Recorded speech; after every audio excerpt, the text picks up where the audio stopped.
And it feels like there's a little bit of a sleep revolution going on at the moment, because I mean, it's not very long ago that people would chant the mantra of I'll sleep when I'm dead, and I'll exercise more so I can sleep less, and all this kind of stuff. And I used to do that all the time. I would not, I sleep 5-6 hours a night, and I said, that's fine, I'm going to train in the morning. But it turns out, and this is partly what the PREDICT analysis shows, is that these things, sleep, diet, exercise, they're not standing independently of each other, they're interacting with each other. And so if you really want to be healthy, if you really want to take care of yourself, well, you're going to have to pay attention to sleep, diet, and exercise. They're the three key pillars. And it isn't the case that you can put one aside and say, I'll prioritize the other two, and everything's going to be fine.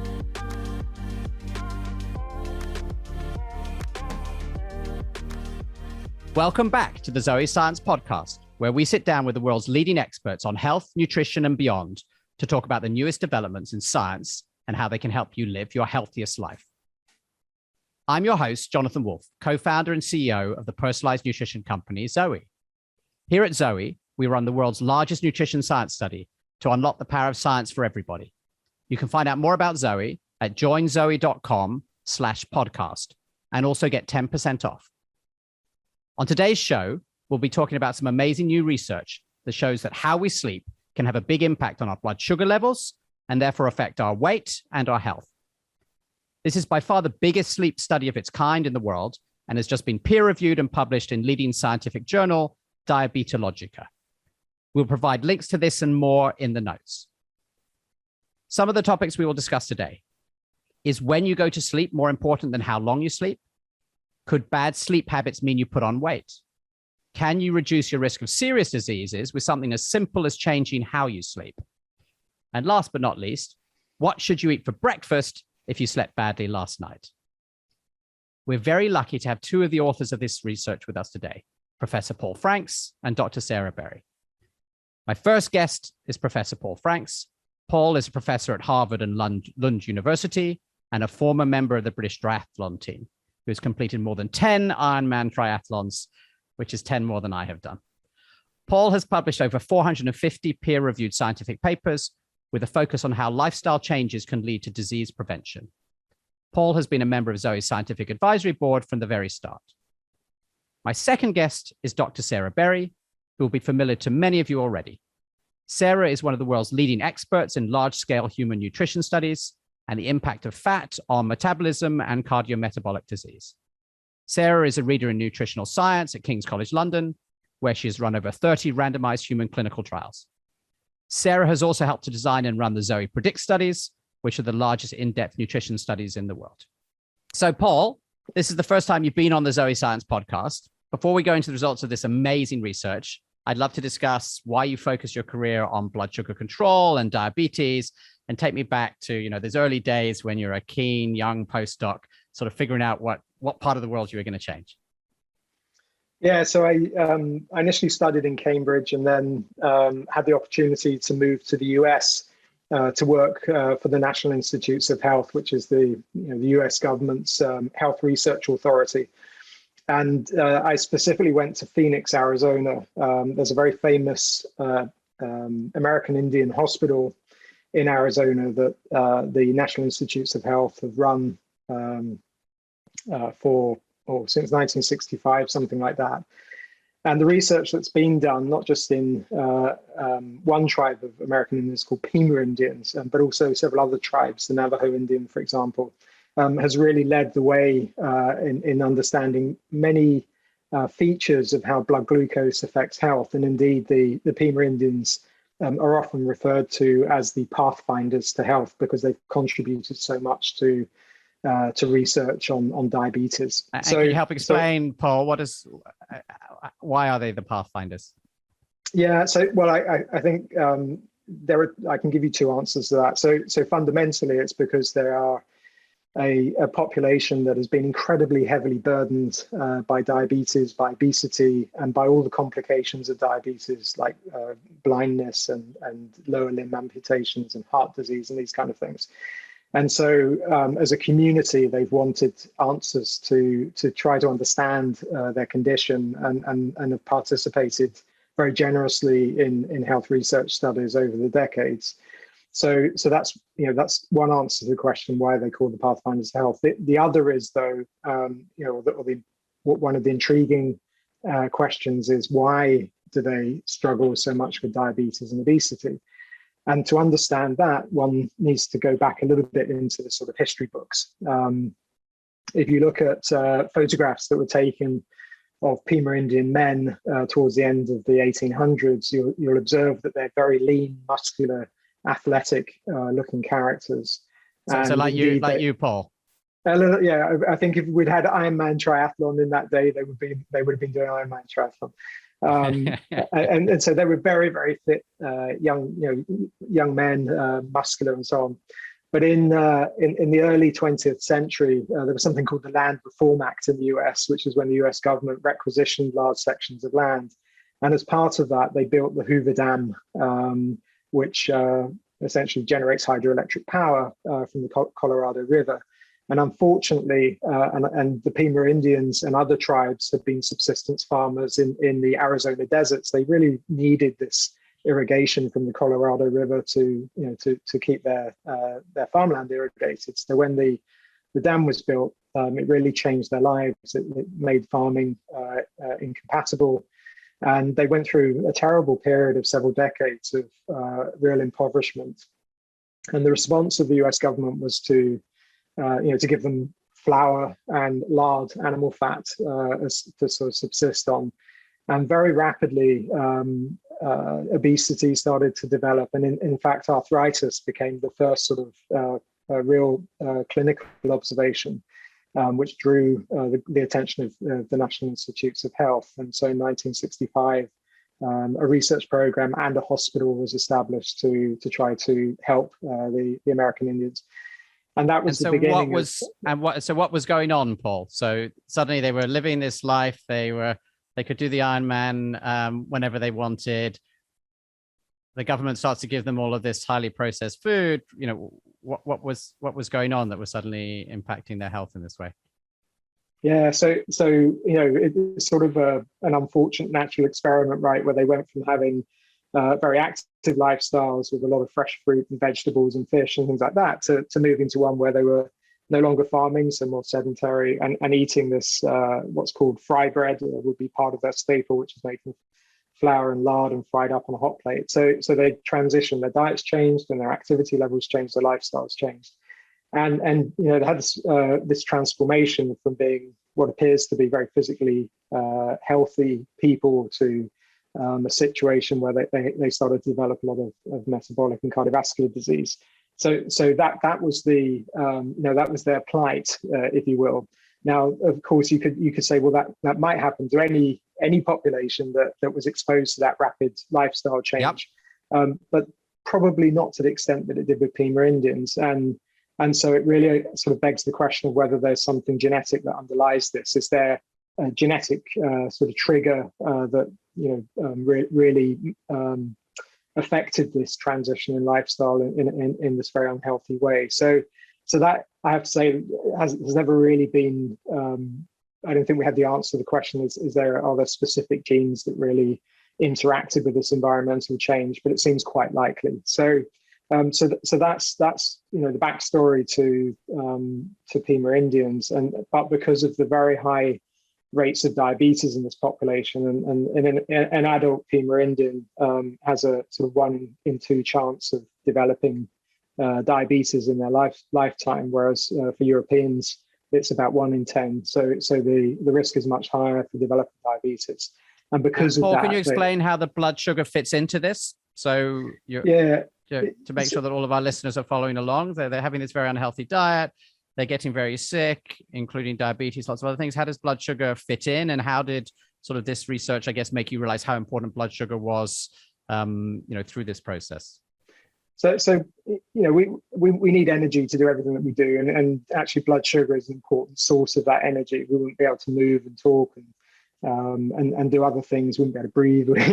So blood sugar is needed. That's we don't want no blood sugar. That would be a bad thing, very bad thing. But equally, we don't want very high blood sugar. And when blood sugar does ride high and it stays high, that's really when the diagnosis of diabetes is made, if that's been observed and it's chronically elevated and there's no other good explanation for why the blood glucose is high. That's then usually diagnosed as type 2 diabetes.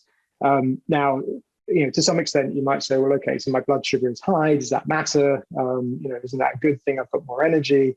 Well, the answer is no, it's not a good thing. And the reason for that is because chronically elevated high blood glucose is bad for the cells. It's a term in medicine, it's called glucose toxicity. It's when there's a toxic element that harms the cells in the body. And that's why things like eye disease, the vessels in the eye can be damaged by high glucose. And the same is true for the vessels in the feet, for example. So amputations are one of the side effects of uncontrolled diabetes, blindness and other heart disease and other. It's the vessel damage that can occur with chronically elevated blood glucose. So not a good thing. And that's why a lot of attention is paid to trying to bring blood glucose down again in people who have diabetes and keep it in a fairly narrow and controlled range. And how does, maybe Sarah, you can come in here. How does blood sugar fit in with food? So we're going to talk about the study in a minute, and sleep and blood sugar and all these other impacts. I think Paul's just given us this brilliant example of how, in the long run, you can have all of these terrible health impacts as you transition to this change in diet. But you just help to fill in a bit, I guess, how the nutrition of food and blood sugar fits together. Yeah, so the food we eat contains nutrients, and we break these down into different macronutrients, so fat, protein, carbohydrate. And the carbohydrate in the foods that we eat, once it's absorbed, causes an increase in circulating blood glucose levels that we also sometimes call our blood sugar levels.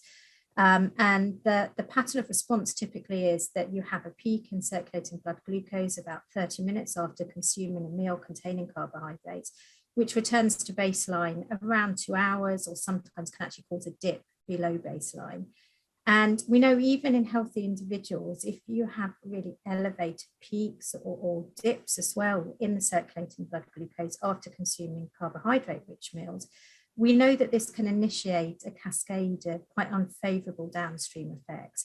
And these include things such as inflammation and oxidative stress. And we know that if this is sustained over a long period of time, again, even in healthy individuals, that over a sustained period of time, this can increase our risk of certain chronic diseases. So it can increase our risk of type 2 diabetes, of cardiovascular disease, and also may increase our susceptibility to obesity as well. And so whilst I think it's really important to point out that excursions or changes in circulating blood glucose after having a meal are a natural phenomenon that occurs obviously after eating, and you don't want to flatline your glucose, what we should all be aiming is to try and avoid lots of really big peaks and really big dips in our glucose responses following consuming different carbohydrate-rich meals. And so sort of the message here is, after we eat, we have this amazing change in our levels of blood sugar, which often we're totally unaware of, right? Unless you're happening to wear some sort of device that measures this, as I've been lucky enough to do in the past. And and I think what you're saying, so just to sort of play that back, is it's not one day or 1 week or any of the rest of it, but you're doing this over and over again. And this is a bit Paul's story, right? If you transform your diet into a diet which is creating these much bigger excursions, then you can start to have, very bad health outcomes over time. And this is why, bringing this back to why you did the study, blood sugar matters, and you both feel, that we should care about the impact that we have on it. Yeah, and I mean, as Sarah says, a lot of emphasis in public health is placed on the diagnosis of diabetes, and really trying to concentrate resources on maintaining good blood glucose control when people have been diagnosed with diabetes. And that's why the front line, the first thing that somebody with diabetes should be taught is how to improve their lifestyle. How do they get better control of their diet and exercise and sleep and things like that. But then often people then quite quickly move on to a drug called metformin, and then there are other drugs. And then if things are really bad, if the blood glucose control is all over the place and the body's not secreting enough of a hormone called insulin, which is the hormone that really helps push glucose out of the blood into the cells, well, then eventually people may be given insulin tablets or injections. And so that's the medical process. But as Sarah pointed out, actually, even before the diagnosis of diabetes, even when blood glucose levels are high, but not at the diabetic threshold, there's some good evidence to show that that is also harmful, particularly for the heart. And so it's wise to, within reason, keep blood glucose levels as low as they can be without them being, you don't want to be very, very low, obviously, but not even drifting up towards the diagnosis of diabetes, and keeping it nice and steady and at a relatively low level overall. And that, I think, is, that's really where ZOE comes in, because, the whole point of of what we've been doing with PREDICT, for example, over the years has been to try to understand how different foods affect an individual's blood glucose response in particular, and then how to reconfigure diet to keep that blood glucose level a bit lower and more stable. So very important, not just for people with diabetes, to really think about how to take care of the blood glucose. That's brilliant, Paul. Thank you. I think that really helps to sort of frame this. So let's start to talk about this particular study that's been published. And maybe actually, Sarah, could you just start with just an outline of sort of the whole PREDICT study, and then we can talk, for context, and then talk about the particular paper and the sleep results within this? Yeah, so the PREDICT program of research consists of a number of PREDICT studies, and the one that we're going to focus on today is the PREDICT-1 study. But the PREDICT program is the world's largest personalized nutrition program of research, looking at and trying to disentangle and understand how we respond to food, to try and look at how much variability there is in our responses to food, and we see that there's huge variability. And also to look at what's determining this variability, so that we can give that really targeted, personalized advice.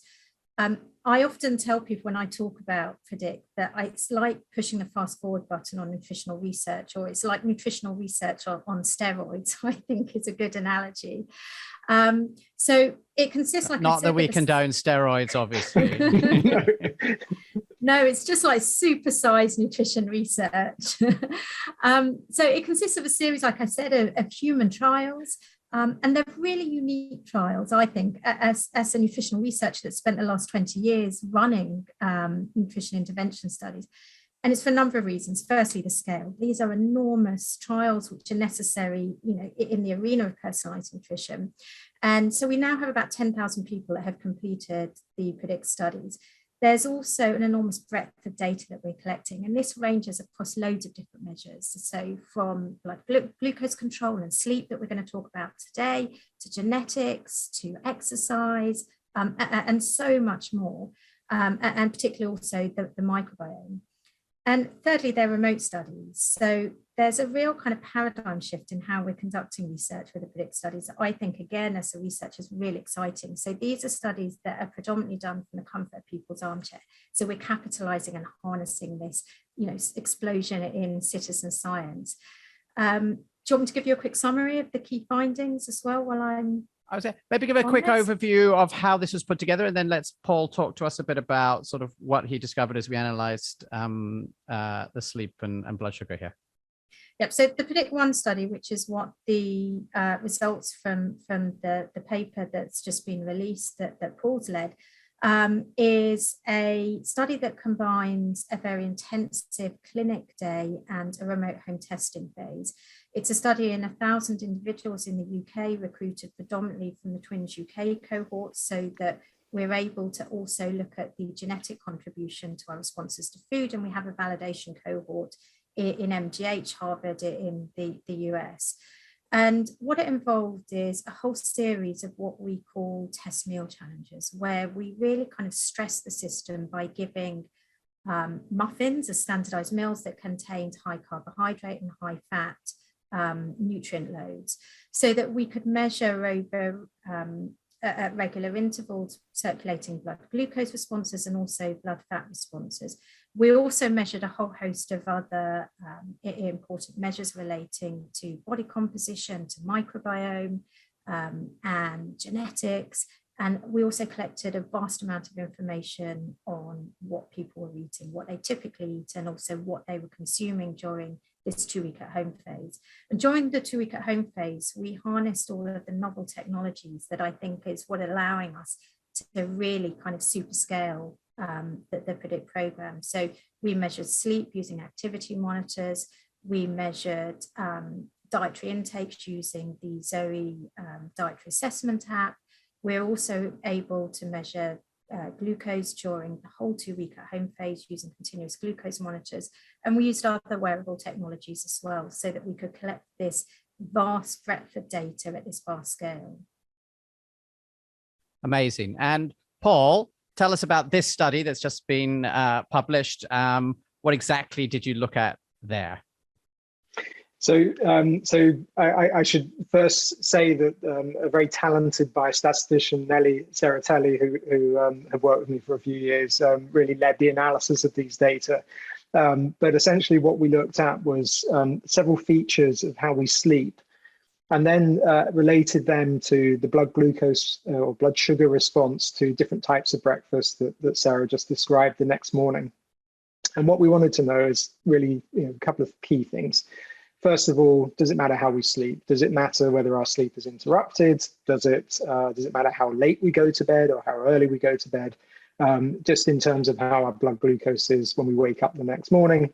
And then we wanted to know whether those different features of sleep somehow sort of interact with the type of breakfast we have. So could that lead to some kind of recommendation if you have a bad night's sleep about what type of breakfast we should have? So that we'll come back to that in a moment, I think.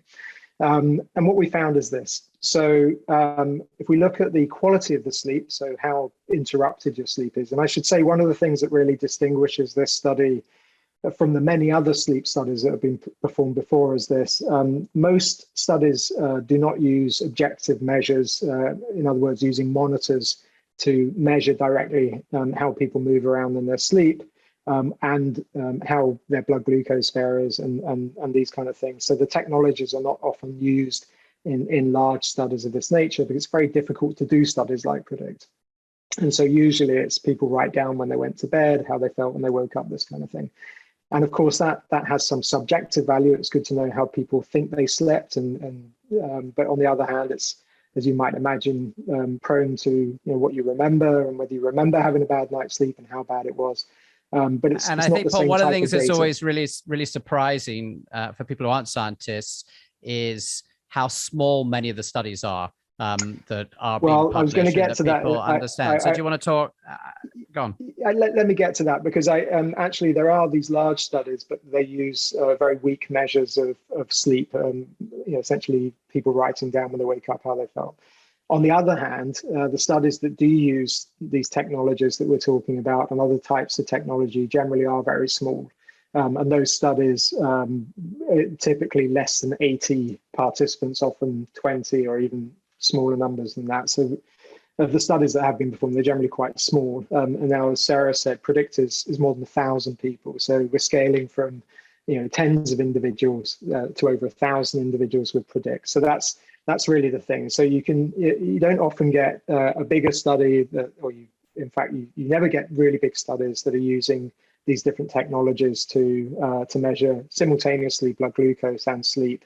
And that's really one of the things that singles out this study from the others that have been performed before. And that's important if we really want to understand what's going on, right? We can get a sort of rough idea from some of the really big studies using these more basic measures. But if we really want to understand what's going on, we have to, first of all, use precise technologies, but secondly, ideally intervene with different types of breakfast, which is exactly what we did in PREDICT to see how, when you give people a different breakfast, how do they respond on a different day? And so what did you find out, Paul? Yeah, so that's the question, right? So it turns out, and some of this may not be surprising and some of it will be, it turns out if you have a bad night's sleep, you have lots of interference in your sleep, then that is not good for your blood glucose the next morning. Your blood glucose will ride a bit high. That's the first observation. It also turns out that something called sleep offset is important, which is how late you go to bed and how late you get up. So that's another factor that really plays a role here in how your blood glucose rides the next morning. And that matters not only on average. So if you on average tend to go to bed a bit later, your blood glucose will be a bit higher. But it also matters for people like me who I tend to go to bed a bit earlier, usually 10 o'clock or something like that. If I take a night out and I end up going to bed at 1 in the morning, the next morning after that, my blood glucose will be higher than it would normally be. So that was really the second observation. There's a chronic element to this and there's a more acute element to this, let's say. And Paul, I think this is one of the, just before we go on to anything else, I think this is one of the most surprising things, in the paper. I think, I think I'm like most people, which is, it always sort of made sense how long you spend in bed matters, right? We all know that if for some reason you only get a few hours in bed, you feel terrible the next day. You suddenly want to eat all this weird food. You don't want to. It's sort of obvious that's not very good for you. And so, I was always told by my mom, it's like, well, how many hours do you spend in bed, right? That's basically the measure. I think what's really surprising here is that actually the amount of time that you were in bed, that you were sleeping for, wasn't that important, correct? And these other two measures, and let's talk a bit more about them now and understand a bit more about sort of sleep quality and sleep onset, were actually a lot more important than sort of how long you spent sleeping. Am I playing that back correctly? And is that a surprise in the science, or just a surprise to sort of people people who are not sleep experts? Well, I think it what it does is it provides more detail about the nature of sleep and blood glucose, and keep in mind I haven't even got to the bit about breakfast yet, right? So that's the other component to this. Sarah, we'll come on to that in a minute.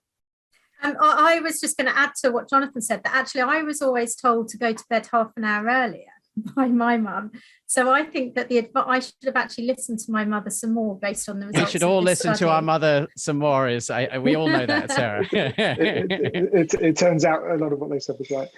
So can you explain just for a minute more, Paul? So just on the sleep onset, just explain again sort of what that is. So if we're moving away from saying it's really the hours that we spend asleep, right? Which is, I think, how we've traditionally sort of thought of this. What is sleep onset? What is this thing that I need to start to worry about? Well, so there are different terms here. So there's sleep onset, sleep offset, sleep midpoint. It doesn't really matter exactly what those terms mean, I guess. But what the point of it is, you have your early risers, right, and you have your night owls. Let's just say that. And I'm an early riser. I usually get up, crack of dawn because I go to commute. Because you're a triathlete, yes. And I like to train. Sarah and I will sleep in, right, Sarah? Yeah, and then you get people like my 17-year-old son who likes to go to bed in the early hours of the morning, right? So people have different sleep characteristics. But within the PREDICT trial, we showed that actually, of those two characteristics, being an early riser and typically someone who goes to bed a bit earlier versus a night owl who goes to bed later and tends to get up a bit later, those who go to bed earlier, the early risers tend to have better glucose control the next morning. So that was the first observation. The second is that even for someone like me, who's an early riser, if I disturb my sleep pattern, if I take it wouldn't just be if I might go out and party, that could be part of it. Or maybe I'm flying transatlantic and that's messing up my sleep pattern. Or maybe I've got young children and they're waking up in the night. We've all been there. It's these kind of things that also interfere with our blood glucose control the next morning. So really messing with our usual pattern also matters over and above our sort of habitual sleep pattern.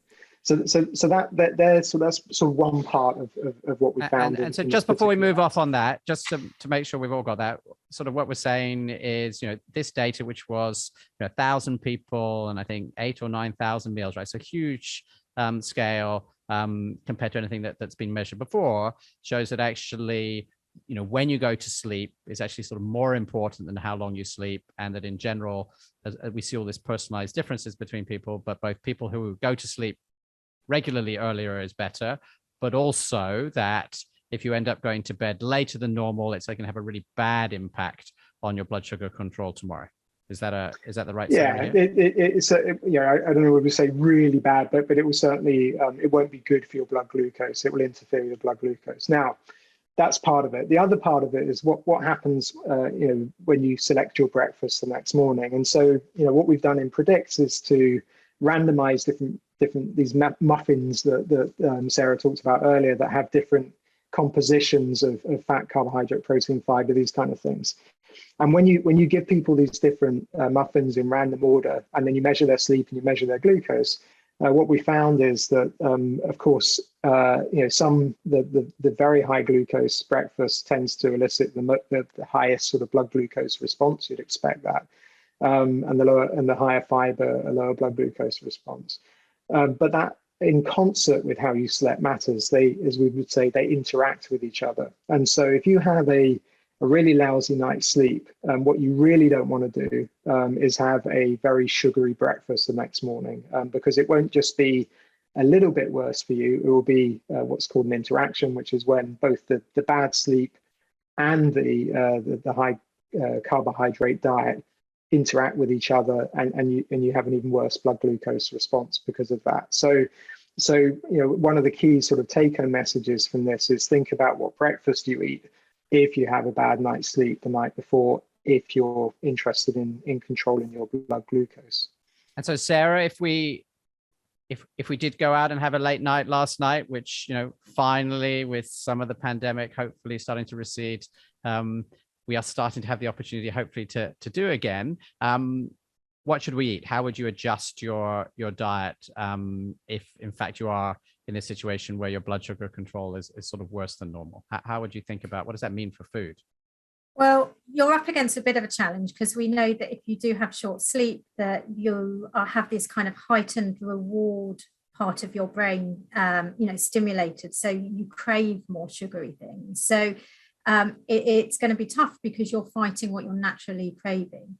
But it's avoiding those kind of meals that are going to elicit the rapid blood sugar responses. So the refined cereals, white bread, toast, croissants, and try and make sure that you go for breakfast that have a higher fat and a higher protein load.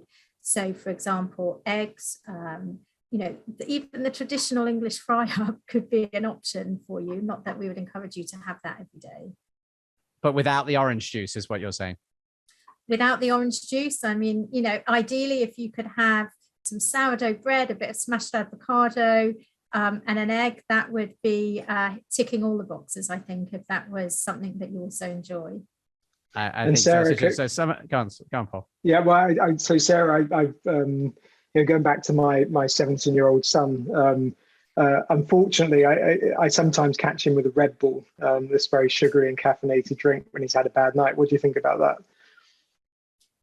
I think everything in moderation occasionally, but I would tell your son, try to avoid that. Yeah, well, I was curious because what we found in this study, right, is that it's actually those really high sugar breakfast loads that seem to be especially bad after a bad night's sleep. So it seems, and I should say Red Bull or any other manufacturer of an energy drink, it's not just Red Bull, but I guess that's probably not what we should be doing, right? When we've had a bad night's sleep, even though that does seem to be quite a common thing that people reach for when they're feeling very fatigued. Well, absolutely, because of the caffeine, and then you're just, then having more caffeine throughout the day, sleep disturbances that evening. Can I pick up on one of the first points that you mentioned, Paul, about, and that we talked about, to do with it not necessarily being about the duration of your sleep, but the timing of your sleep and bringing it forward. And the reason I wanted to mention this is because there's a study that's just come out actually that shows the downstream effect of this. So I think what's really exciting with our research is we've shown the immediate effect. We've shown immediately you have these really unfavorable blood sugar responses. But actually, what does this mean in the long term? And I talked earlier about why we don't want these big blood sugar responses. And I think something that just really shows what the long-term effect is the study that came out recently, where they found that people that were going to bed after 11 o'clock at night had about 12% higher risk of cardiovascular disease, and those that were going to bed after midnight, and this was irrespective of the duration, had a 25% increased risk of cardiovascular disease. So this just shows how big this impact of not just blood sugar, because it's multifactorial, what happens from poor sleep, there's lots of other factors involved, but you can see that it really does matter beyond blood sugar as well, by changing the time that you're going to sleep. Yeah. And so Sarah, that's a really strong statement, right? Like, which again, I think might be surprising to some people to say that sleep has such an impact on long-term health. I think it's sort of obvious to us that you feel terrible the next day if you don't sleep. But I think, it's not necessarily so obvious. We talk about exercise all the time. We don't tend to talk about sleep historically in the same way. Can you really reduce your risk of serious diseases with something as simple as changing how you sleep? This kind of research shows that, and I mean, Paul might want to jump in a minute. One thing that's quite clear, I think, is that short sleep or sleep restriction impacts many different pathways that we know are involved in disease risk. So we know it affects things like the sympathetic nervous system that can impact our blood pressure. We know it affects inflammatory and oxidative pathways that can impact our risk of chronic diseases like type 2 diabetes and cardiovascular disease. But we also know that short sleepers are more predisposed to weight gain. And there's been some really interesting research again on this that shows that people that are short sleepers have about a 50% increased risk of being overweight or being obese. That's a huge risk. And by short sleepers, I mean anything below 7 hours. 7 to 9 hours is the recommended time. Obviously, it depends slightly on your age, but we classify short sleepers as 7 hours. And Paul, that's pretty radical, right? Bad sleep habits could mean you put on weight, right? That's the sort of thing that you would put on a tin. Can you talk a bit about how, with this research showing sort of these impacts on blood sugar, how does that link together? I think that's not, that doesn't feel very obvious. Yeah, well, and maybe we could also just, if I can just step back for a second, also to make the link between blood glucose and cardiovascular disease. So Sarah mentioned this really big another study that's just come out showing that people who go to bed late have an increased risk of cardiovascular disease. Well, it turns out that elevations in blood glucose drive cardiovascular disease. In fact, 80% of people who have been diagnosed with diabetes will unfortunately die of cardiovascular disease, and that's because elevated blood glucose is bad for the vessels in and around the heart. So what our study shows, and it's all serendipitous, we didn't know this other study was coming out, but it shows you that probably one of the mechanisms that's driving that increased cardiovascular disease risk in this other study is likely to be to do with blood glucose variation, which we show in our study. So those two go really, really well together. But that's with cardiovascular disease. But you asked about obesity and weight gain and so forth. So another paper we published a while back from Predict, which I think you may already have talked about, but I think on this podcast, but is super interesting, fits nicely here, is this concept of glycemic dipping, right? And as Sarah began by explaining early on in the podcast, when you have a really big spike, if you have a healthy insulin response of your what's called the pancreas that produces the insulin, it's working properly, your blood glucose should come down again. It will come down again. But some people, their blood glucose goes too low, right? It dips below their fasting level, and they get this little bit of hypoglycemia. And what we showed in the other paper published earlier this year from Predict is that those dips are really important in terms of how satiated you feel. Do you feel that you had enough to eat when you ate? And the answer is that if you have those dips, you're less likely to feel that you had enough to eat than if you didn't have one of those dips. It will also affect how long you spend between that dip and the next meal. It will be a shorter duration. And it also affects how much energy you're going to consume in the next few hours and over the following 24 hours. So this kind of glycemic variability, these excursions are really important in terms of how you feel about how full you are and how much you want to eat. And just for clear, glycemic variability is blood sugar variability. That's what we're talking about. That's right. That's the right term for it. That it's essentially your blood glucose or your blood sugar going up and down a lot. And so that appears to drive these factors, which you can understand. If you feel very hungry, even though you've eaten, and you consume more food at the next meal, and you do that more quickly, that's likely to drive weight gain. Now, that's not something that we've shown within the Predict trial yet. We haven't got those data to show that actually these people do also gain weight, but certainly it's not too big a leap, I think, to suggest that if you constantly feel more hungry and you eat more at your next meal and you keep doing that over and over, you're likely to gain weight. So that's one way of linking this blood sugar variability that will come with poor sleep with these factors that drive weight gain. Got it. So just to play, just to make sure we're all there, what you're saying is you've shown in this paper that there's this impact of sleep on your blood sugar control. Your variability can get worse, particularly when sleep is worse than normal for you as an individual. And then there's all this other science that shows that actually this variability in your blood sugar actually can not only lead to a lot of health impacts, and you had some quite scary data, both of you, that you were sharing about this, but also they can really lead to weight. And so, to put it maybe in a more positive way, there's a potential here that actually by improving sleep, you could actually improve your control over weight.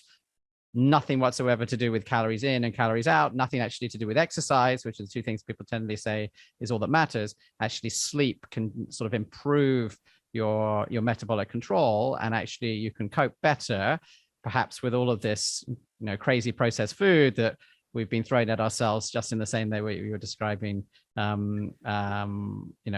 with this Native American tribe, the Pima Indians, back at the beginning.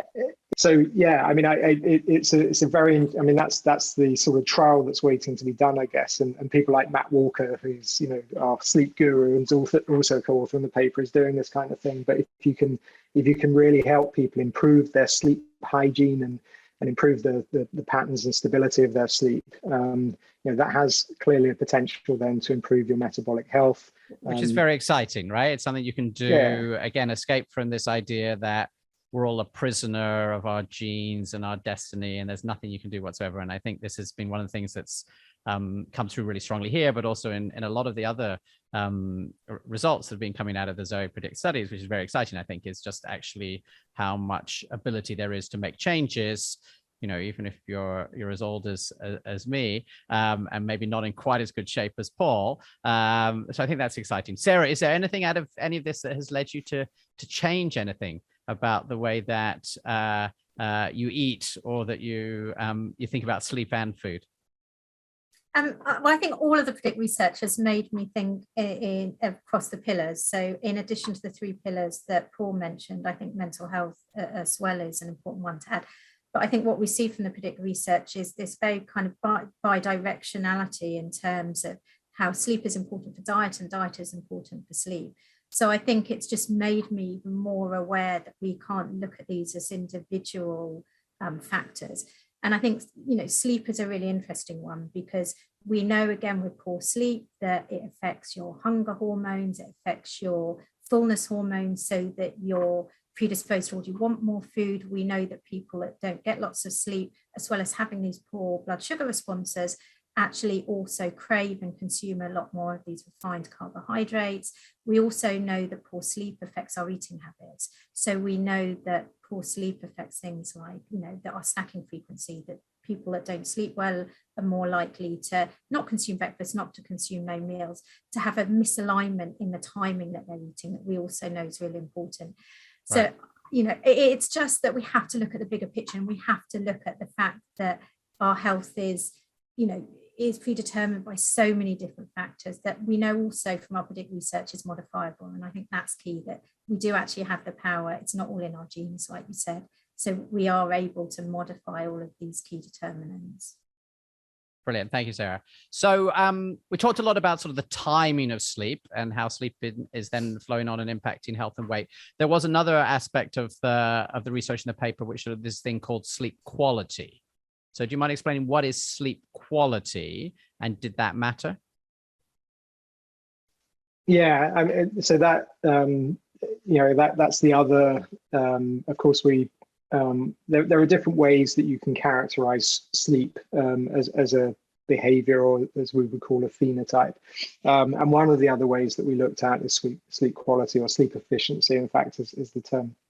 And what we're interested in there is, people lie in bed but don't necessarily sleep.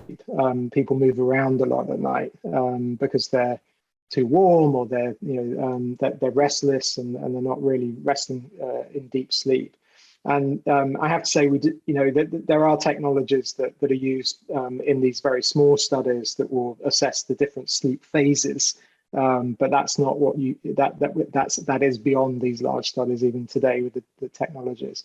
And so what we looked at is essentially what's called acceleration, or you have a little monitor that you put on people, and it measures how much they're moving around in bed at night.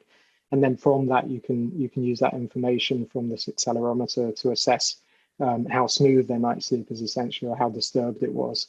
And so that factor, the sort of sleep disturbance or sleep efficiency, is also a key driver of your blood glucose levels the next morning. So you have the timing when you go to bed and when you get up, and then you have, and that's perhaps more as people would have suspected. Of course, if you have a really interrupted night's sleep, then that also tends to mess a bit with your sugar metabolism. So when my mum always said, don't worry too much about whether you slept, the important thing is just you go to bed and you lie in bed. This isn't really true. This is more her getting rid of me. And the truth is, if you're not sleeping, you're not really getting the benefit of sleep. Is that, yeah. That's the reality, is it? So we know there's a lot of people who struggle with sleep, and I think that's interesting. And we have follow-on research actually looking at the impact of food on how you sleep, which is super interesting topic. So there is, back to what you're talking about, Sarah, sort of this cycle, right? So the food you eat can impact how well you sleep, and that itself then also impacts how well you respond to the food, which leads to this health and impact on weight. So there's always, it seems to me, is one of the things I've been learning over the last few years, right? Nothing in human biology is just simple. Everything is always sort of building on itself one way or the other. There's something interesting to pick up, Paul, on that is that we've been looking recently at a whole host of different diet, lifestyle, and health outcomes in pre versus postmenopausal women. And we see, as others have seen, big differences in sleep quality. So we see that postmenopausal women versus premenopausal, even when they're age matched, have big differences and a lot poorer sleep quality. We also see in postmenopausal women that they have worse blood sugar controls, they have higher blood sugar peaks, as well as, obviously, we know, like increased risk of cardiovascular disease. They have more visceral fat, which is a way of us measuring body fat. And so that's a real kind of life way of looking at how, you see this association with sleep quality between these two different groups of people, and glycemic control and body fat. And I think that's really interesting. And this is, some new research that we're currently punching the numbers for at the moment on the PREDICT data. And just to go back a moment to the what we were discussing a few minutes ago about how it's quite empowering. These results, I think, are empowering because it gives you another opportunity to take control of your own health, right? And I, as I'm sitting here listening to this, I'm thinking to myself, it's kind of hard work to go to the gym, right, and exercise, and it can be hard work to adhere to a certain diet, but actually the sleep part, making sure that you avoid caffeine, after lunchtime, you sleep in a cooler room, you make sure you got blackout blinds and maybe wear earplugs to keep it nice and quiet. They're relatively easy things to do, and yet you can affect your health very positively in that way. So actually, out of these three things, and I agree with you, Sarah, about mental health, which I think is, again, it feeds back into this whole thing. But the easiest of the three, diet, exercise, and sleep, is probably sleep, actually. And certainly exercise is probably the hardest for many people to change, to affect their health positively. So I think there's a lot of reasons to feel very optimistic about these results, and particularly when, as you say, moving into the postmenopausal period in a woman's life, there's a lot of change going on there. And the more that a woman can control in her life to affect her health positively, the more she's able to offset some of those biological changes, which, unfortunately are inevitable with age. So I think this is really good news. And so to bring all of that together, if a listener has got this far into the podcast, they've just about held on with the insulin and the glucose and all these flows through to finally getting some horrible disease that's going to kill them.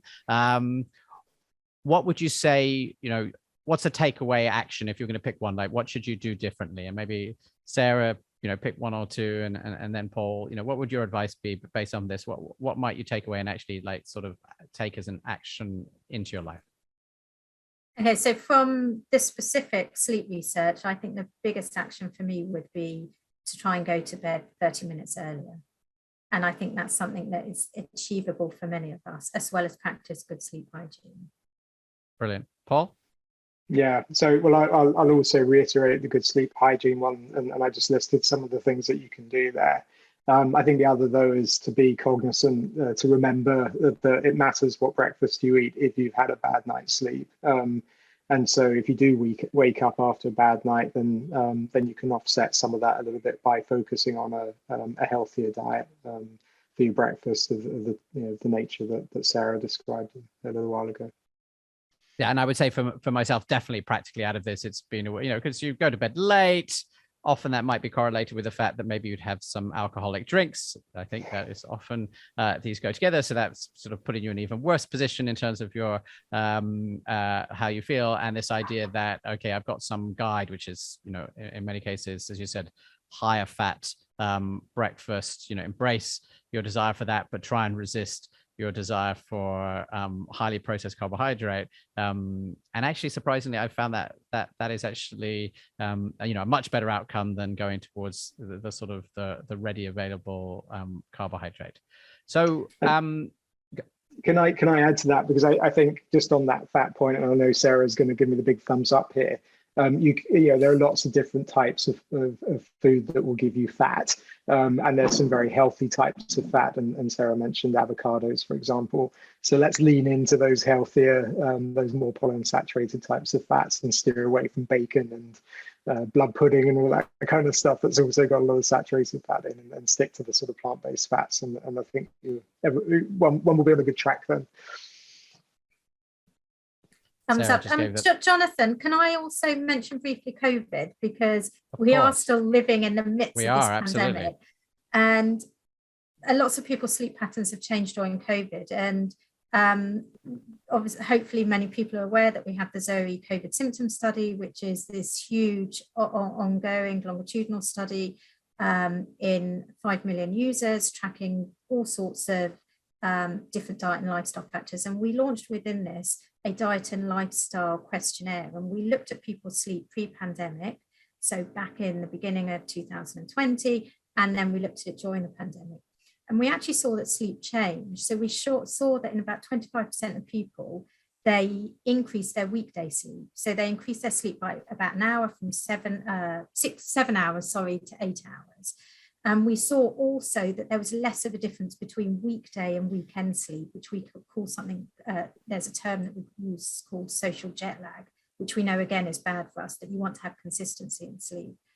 And I think this is really interesting because it's a little bit of a double-edged sword. And the reason I want to mention this is because Paul mentions, and I have, about sleep hygiene, that yes, it's great that we're getting more sleep because we're not commuting or various reasons, but also people are working at home. They're using their screen late into the night. And one of the things that's really important for good sleep hygiene is not to be exposed to blue light from screens, whether it's your phone or your computer, and also to try and detach yourself from work and all the stress, etc., and overthinking associated with that.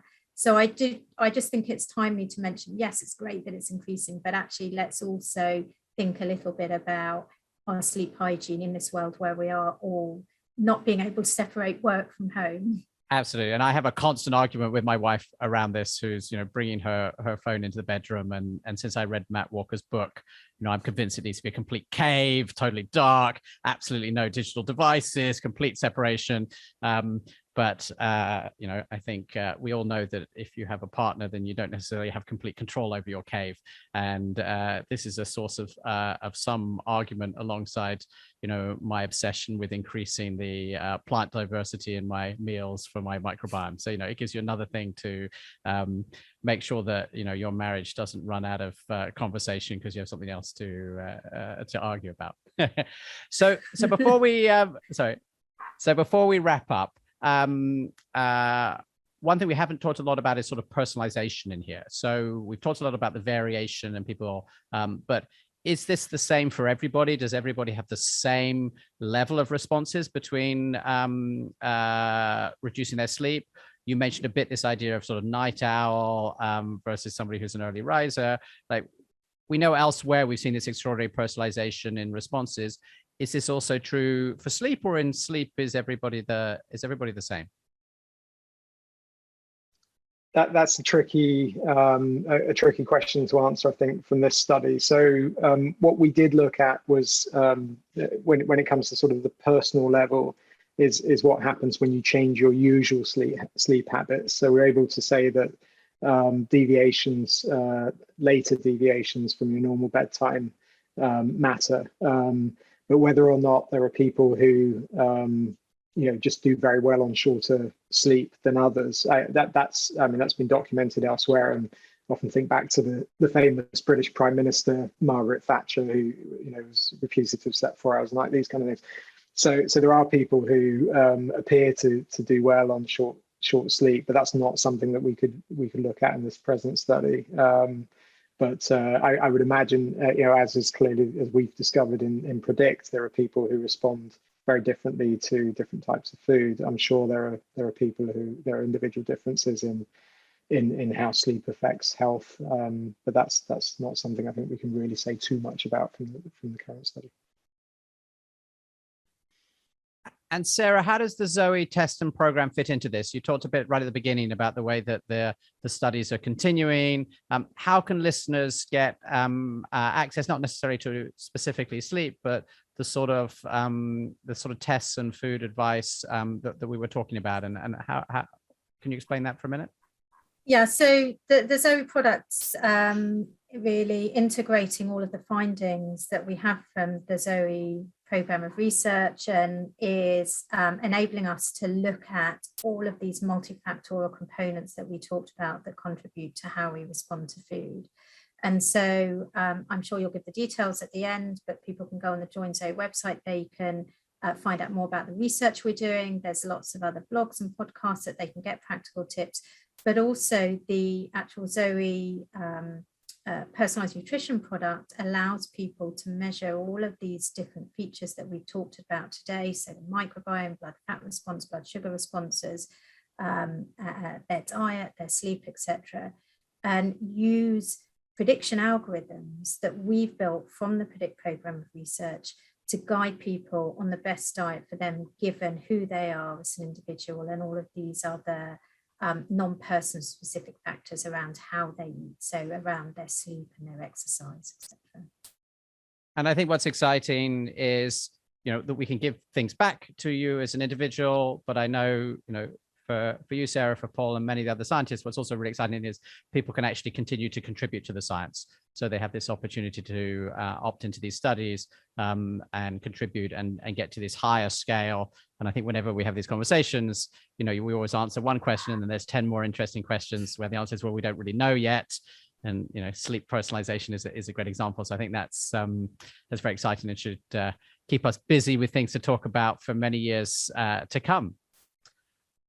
I'm afraid that's all we have time for today. So I'd like to thank Professor Paul Franks and Dr. Sarah Berry for coming on the ZOE Science Podcast. We hope you liked today's episode. Please be sure to leave us a review and subscribe. If you're interested in learning more about ZOE, you can head to joinzoe.com/podcast and get 10% off your purchase of the ZOE assessment and program. As always, I'm your host, Jonathan Wolfe. The ZOE Science Podcast is produced by Rob Heath with support from Sharon Feder and Kirsten Cade here at ZOE. See you next time.